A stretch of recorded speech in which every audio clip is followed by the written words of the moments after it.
welcome to presentation of China. You are my textbook or 11th grade history class historians. Woohoo, yay! As always, we start our class off with what do we know? Thinking like a historian. So, what do we know? What do we know about China? We'll talk about that in a minute. What do we want to know about China? We're going to learn about that in a few seconds. And what have I learned? And we'll reflect on that afterwards. And if we have any other questions, we'll do that as well and reflect on that. So what do we know about China? Let's watch a video that's going to show us some stuff about China.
Okay, cute video. I love pandas, and I did not know that about pandas. All right, so let's get down to business. Enough with the cutesy-wootsy stuff. China from the beginning to the beginning. So I have a quote here. It's a Confucian-like quote. It is not a Confucian quote, but I thought it would be fitting since we're going from traditional China to modern China. So the quote is, "The book is like a garden carried in the pocket." And I figured on the right you'll see that there's a Mao-thought propaganda poster, and I will explain that in another presentation for now. This is just a visual to give you an idea of where we're going and where we're heading from beginning to beginning. Okie dokie. Let's go. So let's start in the beginning. What is traditional China? A lot of us think that just like that little dude with the triangular hat and those little funny pants he had on the video, that's traditional China. And even maybe that's how the Chinese look today. Except when they come to America, then they dress in all little Western clothes without shirts and pants. But no, today China is very modern, and traditional China is kind of sort of like that guy with the triangular hat. But we'll figure that out as we go along. So let's see the beginnings of China. First dynasty, the Shang dynasty. Now, even though this is considered the first dynasty, it is not the first civilization ever to exist in China. There's been plenty of other rulers and kings and warriors before this, and Xia civilization, which is spelled X-I-A, so X-I-A, but they didn't record all the wonderful things that they did. The Shang dynasty did. So it's the first recorded dynasty and the first, obviously, historic one, because they wrote stuff down. Now we know about them. So the Shang dynasty exists between 1500 BC and 1045 BC. It's China's Bronze Age. And its last city is where we get all the history from, and that's in Anyang. It had large temples and palaces and all, and if you look at the map, you can see the size of the Shang Dynasty in comparison with China today. So all this is China, and this is where China was in 1500 BC or BCE. You want to be PC. So, the Shang Dynasty was ruled by kings who were military chiefs. They would send out 300,000 plus soldiers to wage war on neighboring states. And when they weren't at war, they would go hunting for months at a time. And this is kind of reminiscent of another Chinese culture that we're going to talk about later. So obviously it's supported by a noble warrior class who owned the land, and nobles paid tribute to the king. And we've talked about this before, those are vassals. So let's move on. What else? Other features of the Shang Dynasty. So as I said, this is the Bronze Age in China. So the Shang Dynasty used bronze to create certain vessels, beautiful and exquisite bronze vessels. Weapons, like for the military, they had bronze-tipped spears. The Shang warriors also used horse-drawn chariots, which were brought in from the outside. It's not an invention of the Chinese. You probably would have seen that in the video, but it's not. Writing, many of the symbols developed during this dynasty are still in use today in China. Different variations, of course, but we're not going to talk about that. Unfortunately, I know, this, I know. We're not going to talk about the writing. A calendar was developed. The Shang calendar had 12 months, and each of those months had 30 days, and they recognized the cycle of the sun and the moon. Not something that was happening in all parts of the world. They had a complex religion, so they worshiped one supreme god named Shangdi. They also worshiped their ancestors.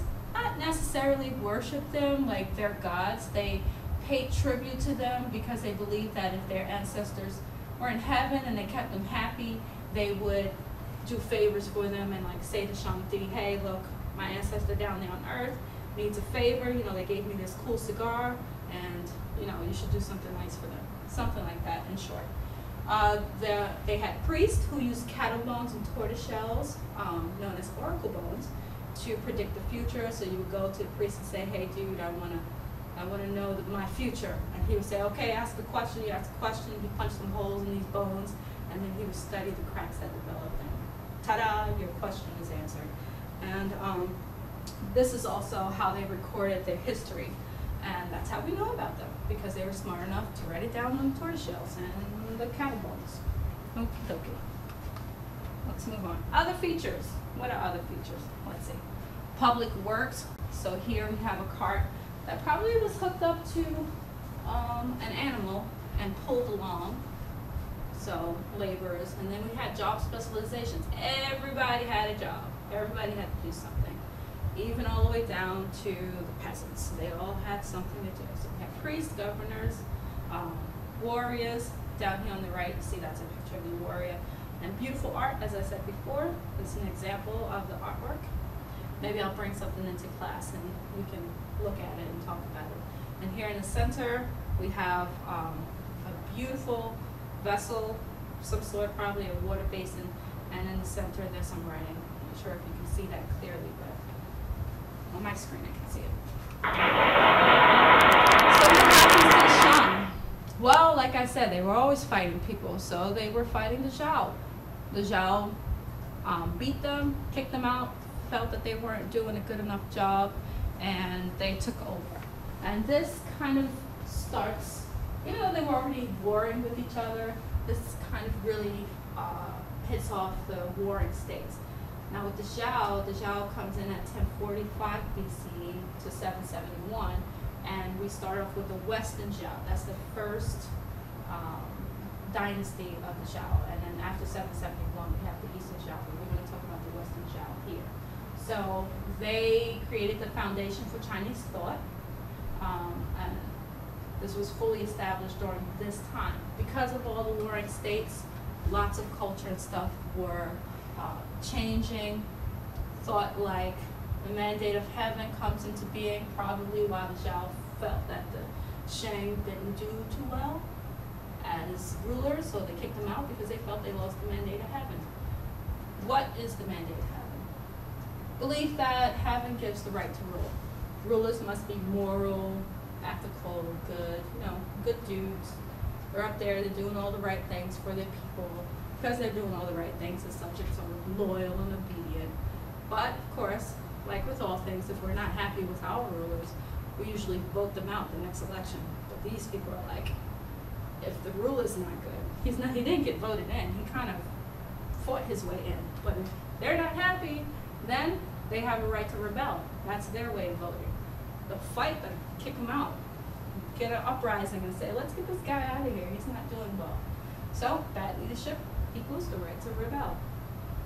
Some of these photos we're going to see again later as we talk more about China. So how do you lose the mandate of heaven? Well, you can be weak, corrupt, or cruel, natural disasters. So, you didn't feed your ancestors the Muslim cigar, so Shang-Ti was like, well, I'm going to send an earthquake, flood, or whatever. You're no good. People just don't like you anymore. So you lose the support of the people because you're probably failing to meet their needs, like famine and drought and all that good stuff, or bad stuff.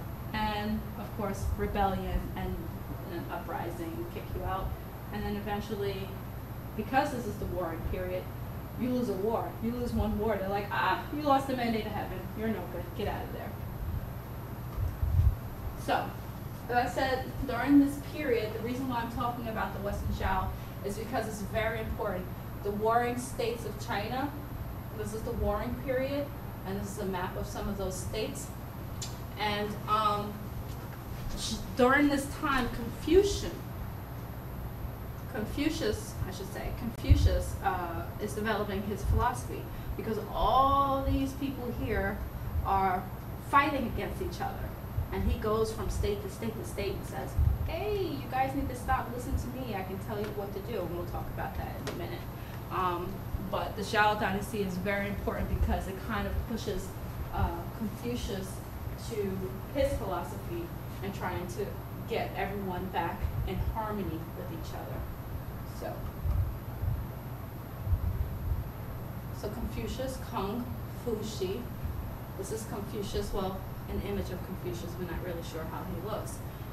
He develops his philosophy during this time, and what I'm going to do is I'm going to end this here, and when we get into class, we're going to talk more about Confucius and his philosophy and filial piety and how that changes China even more, especially after the warring states. He never really gets far during this time, but we'll talk more about that in the next presentation, and we'll talk more about filial piety and Confucius philosophy and the other teachings, which are called the three teachings, as we get into more into China. See you in class.